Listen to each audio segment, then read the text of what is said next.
wakaf, okey, ini kedudukan wakaf umum jumlah tanah wakaf dan wakaf individu tanah wakaf yang ada lebih kurang 320 ekar, 18.8% dengan keluarkan 132 atau 20%. Individu kerajaan, banyak juga individu kerajaan wakaf am.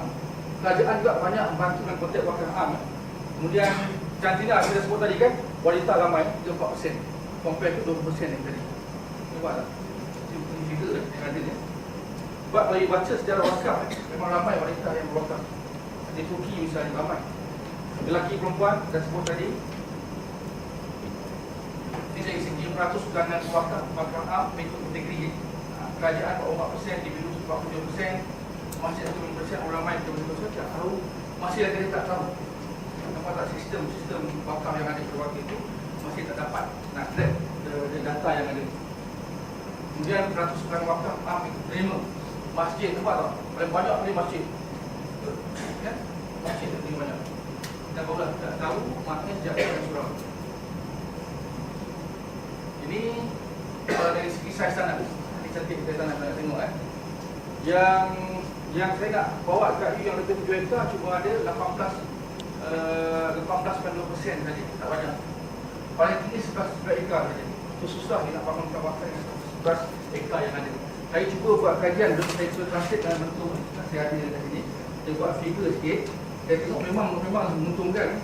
Dia ada dapat dalam RM673,000 kalau dibuat dalam bentuk yang umum lah. Tapi bila saya tengok ni tak boleh buat kan ni. Sebab dia bertaburan dan berpecah-pecah tanah dia. Susah nak buat. Okey, taburan. Okey, tengok kajian kes ni. Ni bidang kes kita buat. Nak pergi lagi Selangor, ada dua Kelang dengan Sabah ni. Ni kawasan yang paling banyak tanah wakaf. Di Kelang tu kita tengok ada lebih kurang 947 ekar.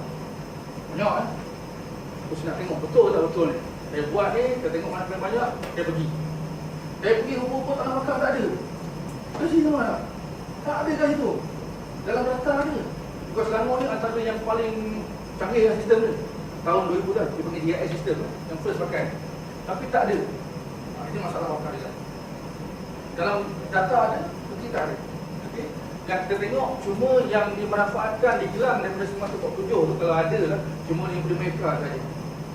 Dan cara dia manfaat pun saya nampak memang bergantung pada tahap pendidikan. Kalau orang tu banyak pengalaman tinggi, dia lebih proaktif, dia lebih kreatif. Sebagai contoh, dia Meru, dia buat dia satu dia bangunkan tanah pertanian, yang kedua dia bangunkan tanah, dia sewakan tanah dia, yang ketiga dia panggil, dia buat ini yang paling kreatif lah.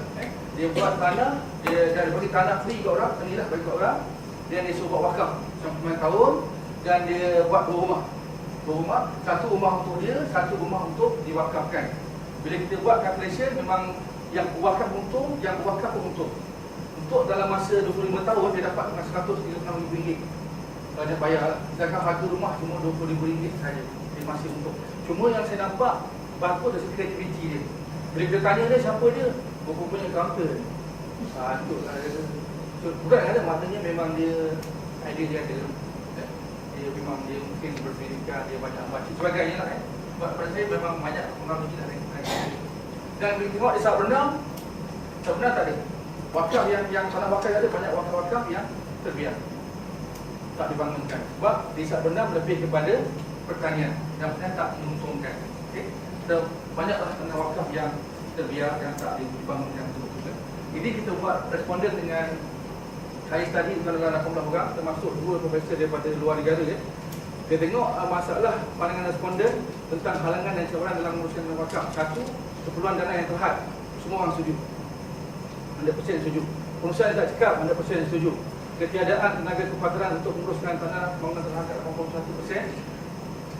Perundangan 63%, tanah wakaf kecil dan tak produktif 69%. Pengetahuan masyarakat yang cenderung kepada wakaf khas 4%. Yang ini saya fikir kalau dia tengok data saya, dia kompah balik. Dia akan percaya. Sebab tak nampak ke wakaf dia pecah-pecah. Dan banyak juga wakaf kadang ni, saya sebut tadi, kadang orang wakaf ni bukan ada wakaf tanah betul, melong pun. Tanah tepi paya, tanah yang tak produktif. Saya sebut tadi kalau orang dulu, dia wakaf tanah yang paling kisah Al-Tahar, dibaca hadis Al-Tahar ni,